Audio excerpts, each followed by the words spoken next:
হাইকোর্টে ২১শে August grenade হামলা মামলার ডেথ রেফারেন্স ও আপিলের রায় আসছে আজ। ২০০৪ সালের এই মামলায় বিএনপির ভারপ্রাপ্ত চেয়ারম্যান তারেক রহমান সহ আসামি ৪৯ জন।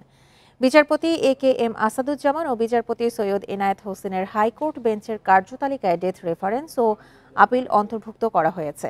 ২০০৪ সালের ২১শে অগস্ট বঙ্গবন্ধু এভিনিউয়ে আওয়ামী লীগের সমাবেশে গ্রেনেড হামলায় ২৪ জন নিহত ও প্রায় ৩০০ জন আহত হন।